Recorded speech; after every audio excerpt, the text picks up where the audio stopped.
Cambridge. My dear father, I seriously say to you that business or a job as an engineer is not the thing for me. It is totally foreign to my nature and radically opposed to my temperament and opinions. Physics is my line. I know I shall do great things here, for each man can do the best and excel in only that thing of which he is passionately fond, in which he believes, as I do, that he has the ability to do it, that he is in fact born and will not depend on what A or B thinks of me. My success will be what I make of my work. Besides, India is not a land where science can be carried on. There is the Tata's Institute, other colleges and universities. I am burning with a desire to do physics. I will and must do it sometime. It is my only ambition. I have no desire to be a successful man or the head of a big firm. There are other intelligent people who like that, and let them do it. I hear you saying, but you are not Socrates or Einstein. No, and that is what Berlioz's father said to Berlioz. He called him useless as a musician when he was young. Hector Berlioz, who is now accepted as one of the world's greatest geniuses and France's greatest musician. How can anybody else know at what time what one will do if there is nothing to show? It is only the person who feels it.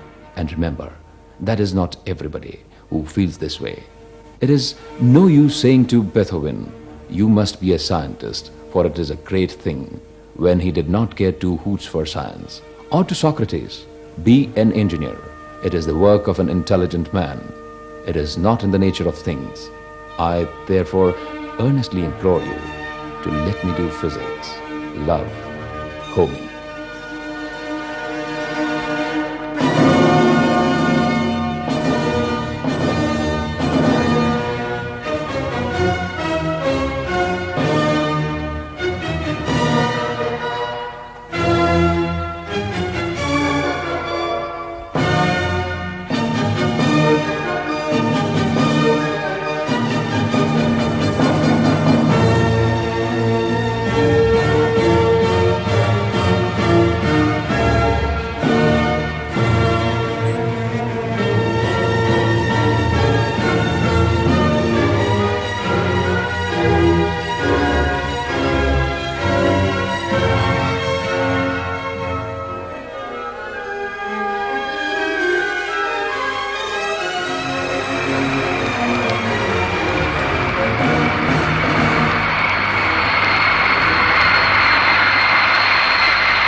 Just waiting for news as to what, because all that one knew, it had crashed. But beyond that, what happened to the people on board, where exactly it took place, what sort of a crash, were there survivors, there was no information in the first piece of news. But then, of course, soon one got to know the details of it, that it was a total disaster. Everybody on board had gone, and there was no possibility of survival. I was, of course, very, very hurt and pained, because not only that he had passed away that way, but you might remember the discussion that he had with me that day itself, which I mentioned earlier. Just a few hours before he left, we had, as I said, very easy, very pleasant discussion on a whole range of matters. Well, certainly it was a feeling of shock because one had got so much used to the institute being aided, directed, advised, guided by Homi Bhabha that when he suddenly disappeared, that one was filled with shock. But some people have asked me, was there a feeling of helplessness? I would say no. I mean, I knew that the institute has lost a man which it would not be able to replace. That was clear, that there was nobody like Bhabha among the ones who remained. I don't think I have come across such a person who was an artist, a scientist, a horticulturist, and a good human being also at the same time. I do miss him.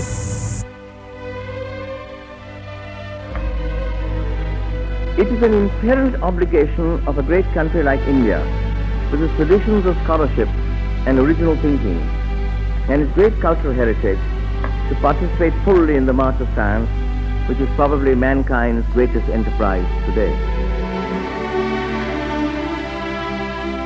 The scientific works of Dr. Bhabha covered the period 1930 to 1954. There are three periods.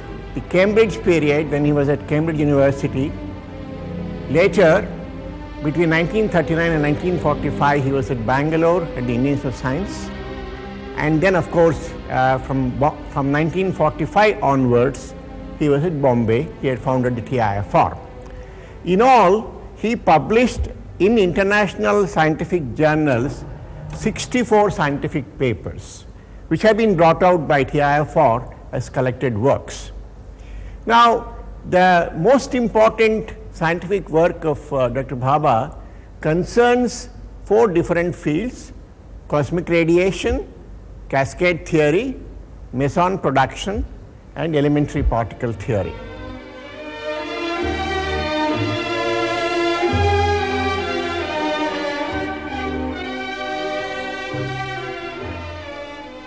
The IFR basically has been set up for being at the spearhead of the fundamental work.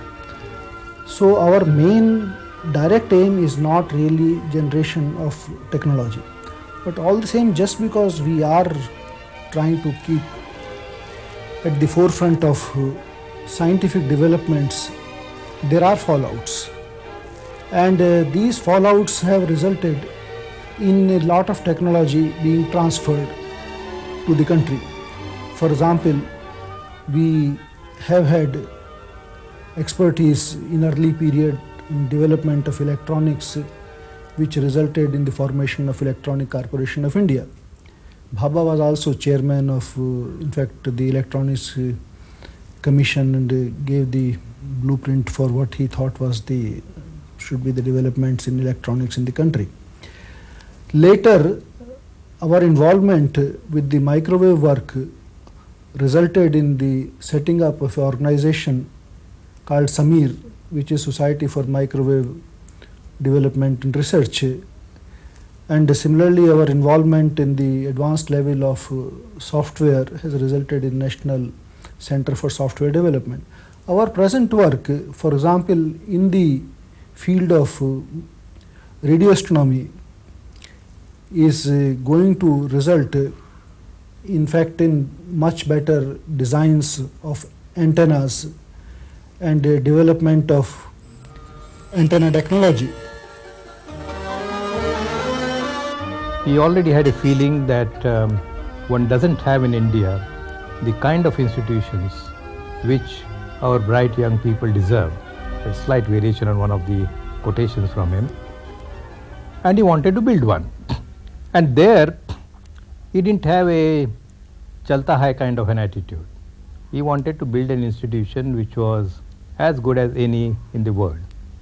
He had been to some of the best institutions in the world, to Cambridge, to Copenhagen, to Niels Bohr Institute, to Göttingen, and to Fermi Institute in Rome, and just to give names of a few institutions, to Zurich. He had known some of the very good physicists in these institutes intimately.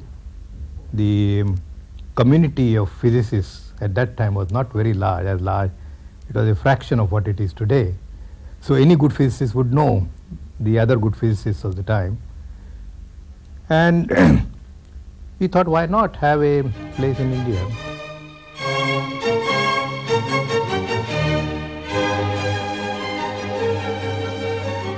We used to discuss, we used to show our works, and then we talk about it. Because it's not merely just sit down, have coffee, and then go.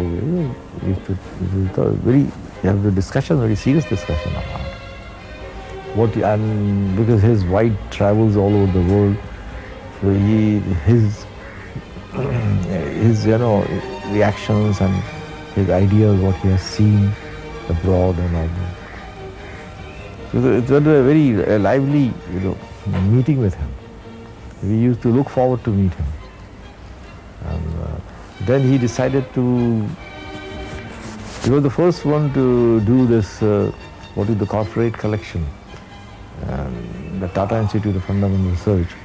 And from 1948-49, he bought the first painting of many contemporary art. In those days, there was not a single Indian collector or even who has shown any interest in contemporary arts. He was the first one to do that in the whole of India. So that character, and to collect it for for an institution, that is very creditable, and to have that foresight. See, he visualized about the importance of Indian contemporary art. So I must say he was the first one who really recognized this movement.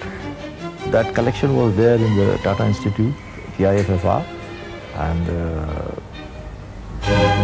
what was his idea was that all the scientists who were working there, they should see the paintings also. So there is a collection where any scientist would select any painting, and then he will keep it in his room there in the institute, and that would rotate this way. Because the theme is the panorama of the Indian, Indian color, which was there. That was my, because they didn't give me they didn't give any theme. Every artist was free, whatever he wants to do it. So that's how.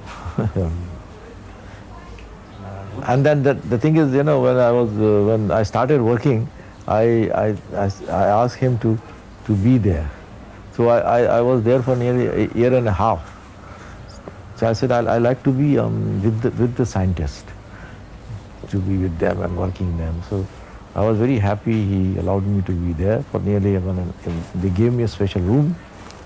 So my nameplate on the door among the scientists. I feel very a part of it.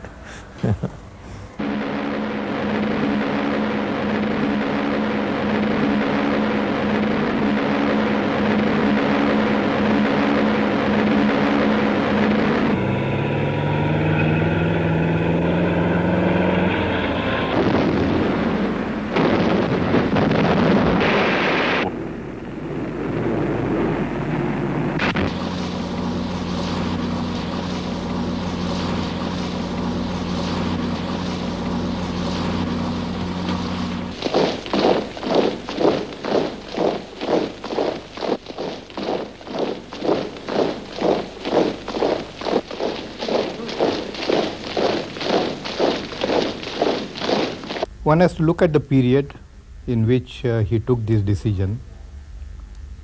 In 1939, he had come home on one of the vacations, as he usually did, found that he could not go back because of the war. Then he got a position at the Indian Institute of Science, Bangalore, which was one of the best institutes in the country. And for the next few years of the war, he was there, carrying out work in elementary particles and cosmic rays. Now, during that period, he would have naturally thought about what was going on around him in India, the freedom movement which was building up.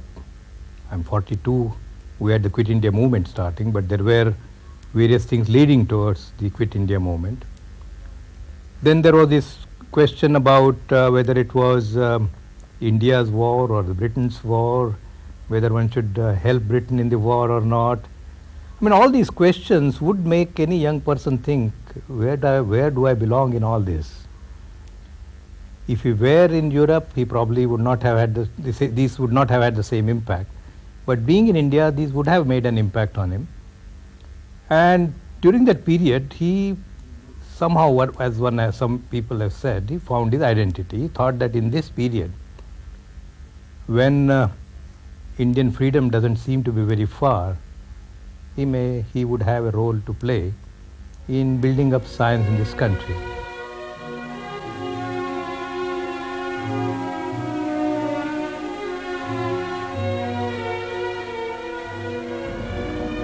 Now this is a considerable achievement in a country in which the psychological atmosphere is such that in every other sphere, the moment we think of starting a new project, we immediately think of finding a foreign consultant. The Department of Atomic Energy has reason to be proud of this achievement. If the other agencies concerned with industrial development had done as much in achieving technical self-reliance as this department has, we would not be in the difficult economic situation in which we find ourselves today.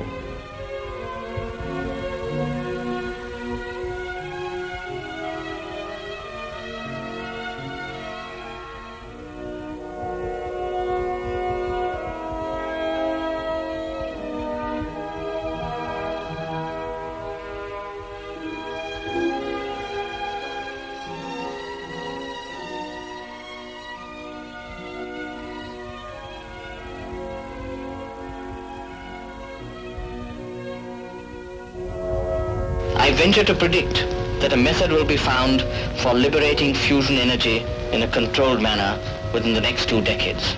When that happens, the energy problems of the world will truly have been solved forever. Since he was in India, he worked at the Indian Institute of Science in Bangalore, and there he was interested because he was, in a sense, a mathematician also. I mean, of course, you know, he did his first degree in engineering.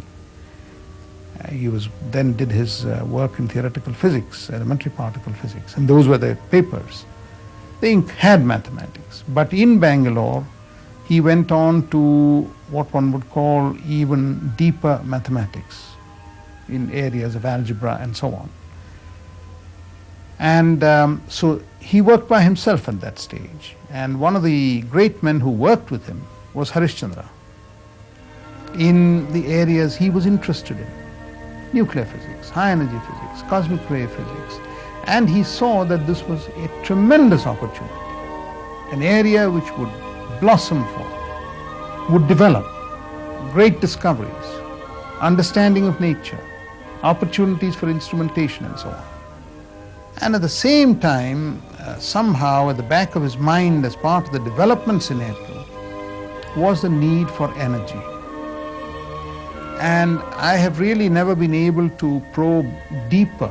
I wish I could have had discussions with him on those questions as to why he went on. Of course, he knew about the discovery of the nucleus, the discovery of the Cockcroft-Walton nuclear transmutations, breakup and so on, about nuclear fission. But beyond that, what had happened in America during the Manhattan Project relating to the construction of the first atomic bombs, the famous experiments that Fermi did on the squash courts of Chicago, he was really not au courant with that or familiar with that. But however, he did feel that this was an area which would, in time, provide energy on a massive scale. Scale, of course, was clear because in nuclear physics one was dealing with millions of electron volts. In the rest of chemistry and electromagnetism one was dealing with electron volts. So the scale was 1 million. But the fact that he felt that here was an area which could become a possible area for massive energy production is a jump which I have not been able to probe as to how he made that jump. but his deep interest in the connection between energy and matter.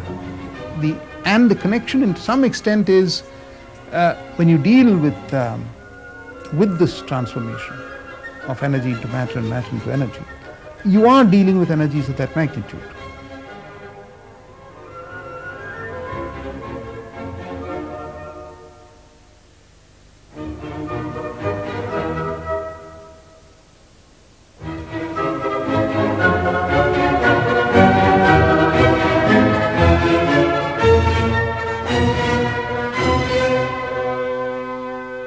His main impact, probably the most visible impact, has been in nuclear technology.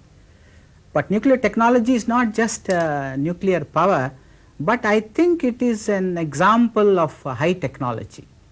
So Bhabha, I would consider him as a symbol of high technology in this country.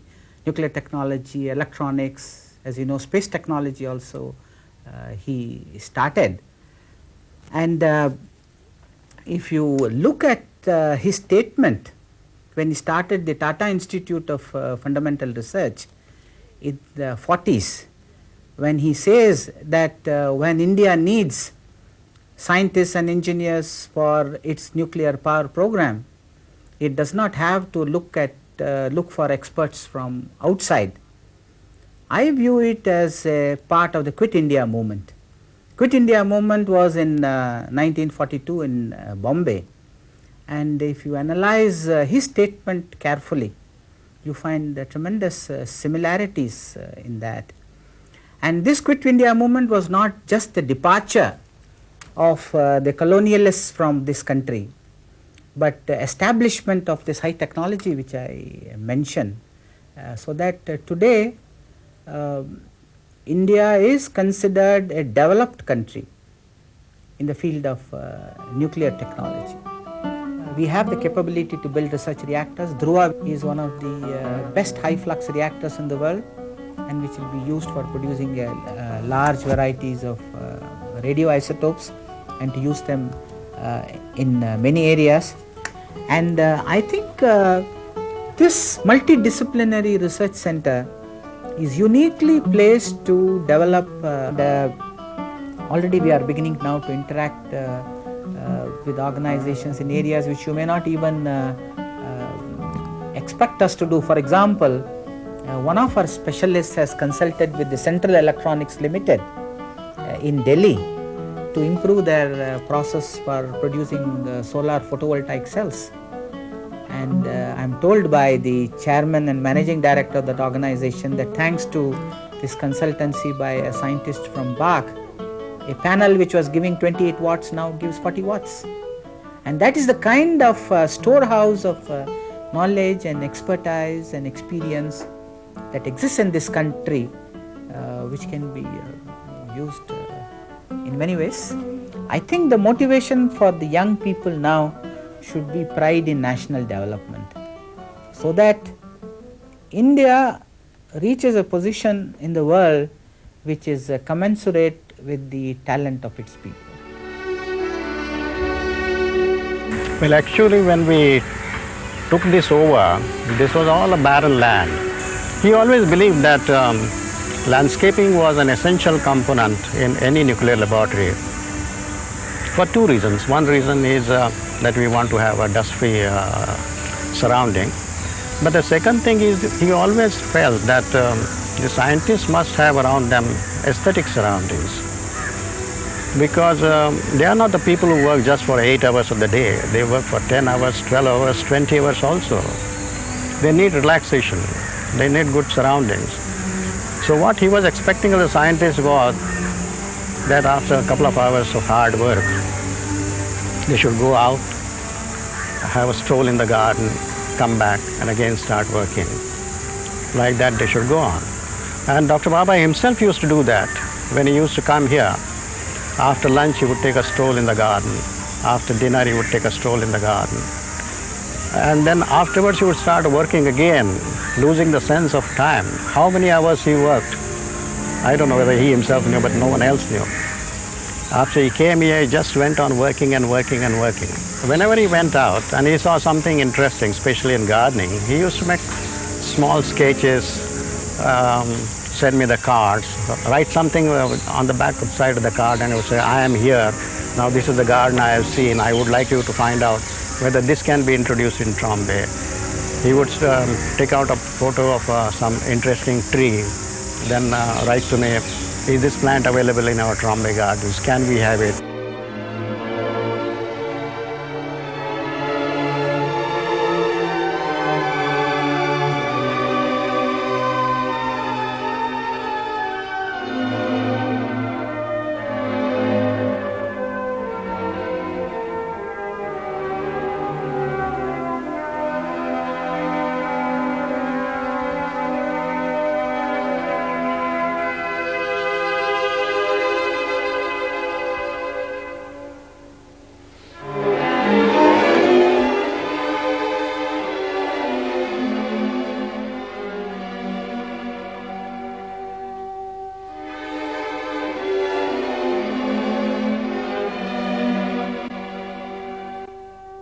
I think he was a painter of ability insofar as he was a realist.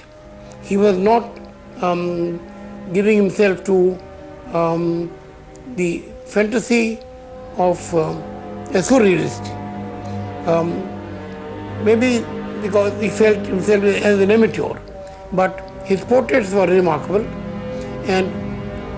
but his appreciation of art was not only of his own kind of painting. The appreciation went far beyond to other people whose imaginations had exercised themselves on the media in a manner like Picasso. He is one of the few people who could accept Picasso as a very great painter, although they were saying. Then I found that he was really more or less the Leonardo mind. He is the kind of later day Leonardo in India. His experiments in science, his research is in physics, his painting, his music, his dance, all these multifarious things were joined together, I think, under Leonardo. Not surprising that he added our number on Leonardo. If you look at Bark today, there is no example of this in the entire world. Whether it is from biology or metallurgy or electronics or physics and chemistry, you have all the expertise. Similarly, if you look at TAFR, we have molecular biology, pure mathematics, nuclear physics, astrophysics, areas in which people who are engaged in it are working in the frontiers of science, so that there is a coherence in their way of thinking, the way of acting. Bark is a typical example in which most of the problems could be solved because a biologist can get help from a physicist and an electronics man. A medical doctor can get help from the isotopes and health physics people, or for that matter, an engineer can get help from the computer people and the materials science people. This was a novel scheme which he introduced. Perhaps we should be most grateful to him for that. But he was very careful. In the atomic energy field, for example, he said, we will not respect patents taken abroad, nor will we allow patents to be taken. This policy decision was very important because he knew that you are entering a new area of technology, and the patent rights are going to stop you from building things yourself. Somebody is going to come and tell you, you can't make that compound because I have patented it. This is what I say, the far-reaching consequences of policy decisions he took. He took the policy decision with respect to the type of reactors we should be building. Natural uranium, heavy water reactors. Of course, he had a very good friend in Dr. Lewis who pioneered this in Canada. But what is important is that it is only through that means that we became a self-sufficient country in terms of natural resources, in the expertise, and being able to generate nuclear power with 90% of the cost being spent in this country.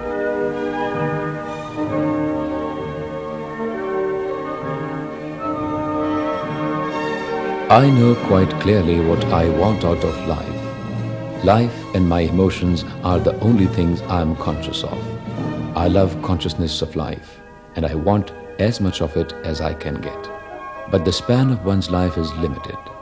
What comes after death, no one knows, nor do I care, since therefore I cannot increase the content of life by increasing its duration.